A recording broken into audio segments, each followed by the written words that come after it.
بسم اللہ الرحمن الرحیم۔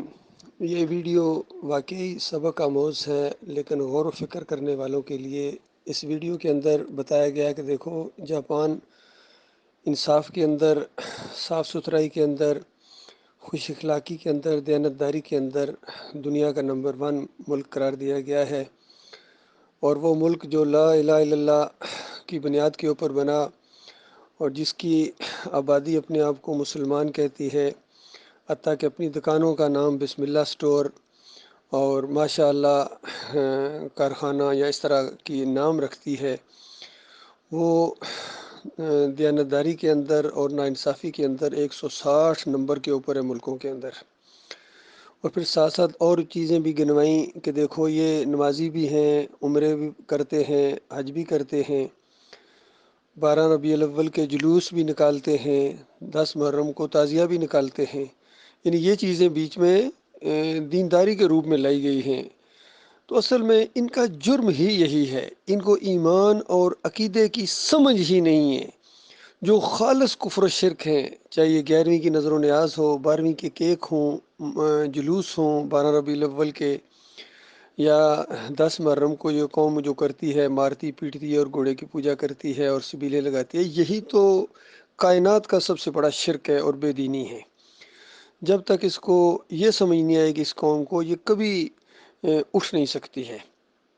باقی دوسرا قابل غور نکتہ یہ ہے کہ کئی دفعہ ہم لوگ بھی یہی کہتے ہیں کہ تم پاکستان کو دنیا کا نمبر 1 فلائی ریاست اگر بنا دو، جاپان سے بھی زیادہ بنا دو، ان کا سٹینڈرڈ آف لیونگ اونچا کر دو، لیکن ایمان عقیدے کی بات نہ کرو، اسی طرح شرک چلتا رہے، یا علی مدد کے نعرے چلتے رہیں، یا رسول مدد کے نعرے چلتے رہیں، لبیک یا رسول اللہ یہ نعرے چلتے رہیں، اسی طرح عرس اور میلے ہوتے رہیں، چادریں چڑھاتے رہو، پیری مریدی ہوتی رہی، طارق مسعود اور طارق جمیل جیسے علماء کو علماء دین سمجھتے رہو، طاہر القادری کو جو ہے علامہ سمجھتے رہو، اور فضل الرحمان کو اپنا مذہبی لیڈر سمجھتے رہو، علی انجینئر کو زبردست قسم کا نوجوان سمجھتے رہو کہ دیکھو، اگر تمہارے اندر یہ چیزیں ہیں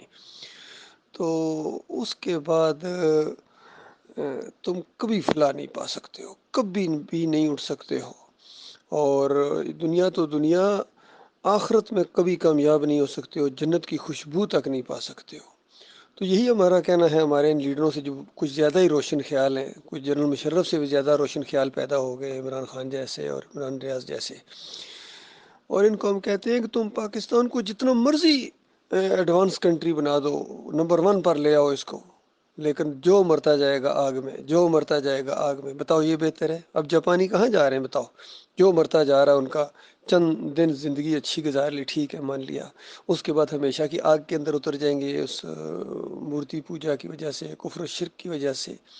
تو بتاؤ یہ کون سی کامیابی ہے، یہ کون سی عقل مندی ہے، یہ کون سی ایسی چیز ہے جس پر فخر کیا جائے؟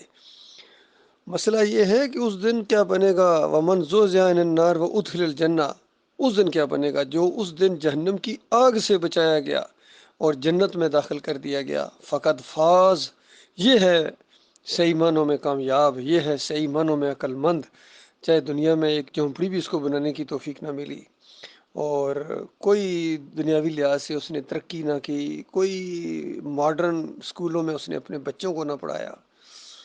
تو اس دن جو آگ سے بچا لیا گیا۔ اور دوسری طرف وہ ہے جو بس فکر کھائے جا رہی کہ میرا بچہ کسی اونچے اسکول میں پڑھ کے پتہ نہیں کیا بن جائے گا، اور اس طرح دنیا ان کے اوپر چھائی ہوئی ہے، دنیا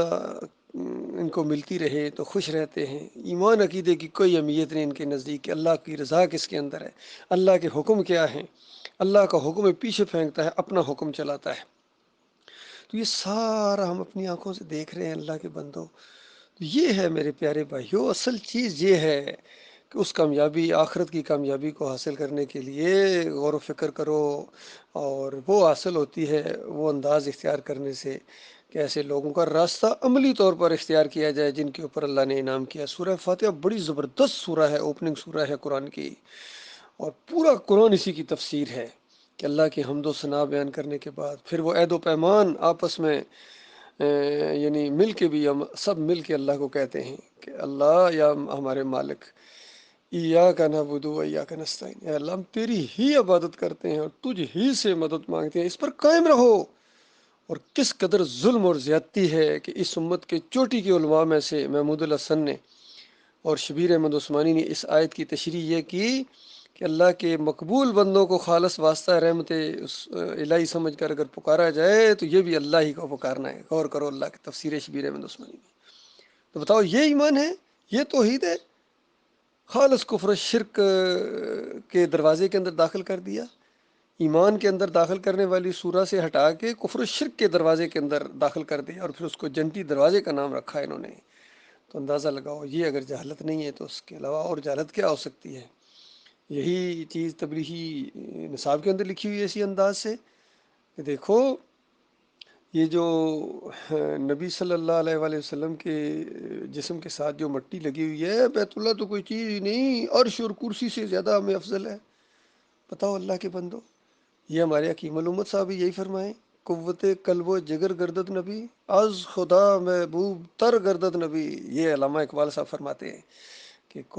نبی جو ہے قلب و جگر کی قوت اس وقت بنتا ہے جب اللہ سے زیادہ پیارا ہو جائے، اللہ سے زیادہ پیارا ہو جائے تو اس کے بعد تمہارے اوپر لعنت نہیں برسے گی تو کیا ہوگا؟ مالک فرماتا ہے والذین آمنوا اشد حب للہ، اشد حب اللہ جو ہے یعنی سب سے شدید تر جو محبت ہے، سب سے زیادہ محبت مومنوں کے دلوں کے اندر اپنے مالک کی ہوتی ہے، اپنے رب کی ہوتی ہے۔ تو یہ کہتا ہے کہ نبی اللہ سے زیادہ پیارا ہو جائے، اور اس کا دفاع کرتا ہے ڈاکٹر اسرار جیسا آدمی، اندازہ لگائیے، کہتا ہے بالکل صحیح کہا، کیونکہ عملی طور پر تو اللہ نظر تو نہیں آ رہا ہے نا، نبی نظر آ رہا ہے نا۔ اچھا پھر تمہارے میں اور ہندوؤں میں سکھوں میں کیا فرق ہے؟ اگر نظر آ کے پوجتے ہو بے ایمانو، تو سب کے دماغوں کے اندر اس طریقے سے شرک آیا۔ ڈاکٹر اسرار پوری زندگی وحدت الوجود کے شرک کا دفاع کرتے ہوئے اسی پر مرے ہیں۔ پھر دوسرا مفسر اٹھا اس کی پیروی کرتے ہوئے، محمد حنیف، اندازہ لگائیے دعوت القرآن تفسیر کا نام رکھا، دعوت القرآن، بالکل یعنی قرآن کی یہ دعوت ہے، نچوڑ ہے، اور نچوڑ اس بے ایمان نے یہ نکالا۔ سورہ یوسف کی 100 نمبر آیت کی تشریح کرتے ہوئے کہتا ہے پورا خاندان جو ہے یہ بے اختیار یوسف علیہ السلام کے سامنے سجدہ ریز ہو گیا، اور یہ سجدہ اللہ کا حکم تھا، اللہ کی مشیت تھی، اور اللہ کی رضا کے عین مطابق ہوا ہے۔ بتاؤ اس قدر جب شرک اور کفر کے انجیکشن دیے جائیں اس قوم کو، حالانکہ سارا خاندان اللہ کے سامنے سجدہ ریز ہوا تھا، ان شکر گزاری کے طور کے اوپر، ان رحمتوں اور برکتوں کی وجہ سے جو اس خاندان کے اوپر اللہ تعالیٰ نے کی ہیں۔ یہی تفسیر امام بخاری رحمۃ اللہ علیہ نے کی، یہی اس دور کے موحد عالم دین ڈاکٹر مسعود الدین عثمانی رحمۃ اللہ علیہ نے کی، اور فتویٰ لگایا کہ جس کے دماغ کے اندر شرک ہے، جس کے دماغ کے اندر خرابی ہے نا، ایمان کی خرابی، وہ بے ایمان اس طرح تفسیر کرتا ہے کہ یوسف علیہ السلام کو سجدہ ہو، اس طرح فتویٰ لگایا بالکل ٹھوک بجا کے اللہ کے اس بندے نے۔ تو اور دوسرے مسلکوں کو بھی کافر اور مشرک قرار دیا، اور چیختے ہیں کہ ڈاکٹر عثمانی رحمۃ اللہ علیہ نے ہمیں کافر کہہ دیا۔ کافر تمہیں نہ کہا جائے تو کیا کہا جائے؟ دیوبندیوں، بریلویوں، اہل حدیثوں، سلفیوں، بندوں کے پجاریوں، نبیوں کے پجاریوں،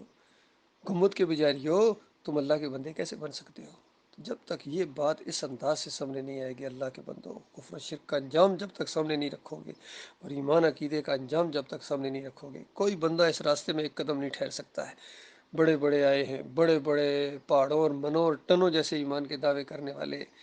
وہ کفر و شرک کے اندر پھر لت پت ہو گئے، دوبارہ جا کے اسی کفر و شرک کے اندر، اسی دنیا داری کے اندر، یہ دنیا ان پر چھا گئی، دنیا کے سکے ان کو ملتے رہیں، یہ خوش رہتے ہیں، اور ایمان عقیدے کی کوئی اہمیت ان کے نزدیک نہیں ہے۔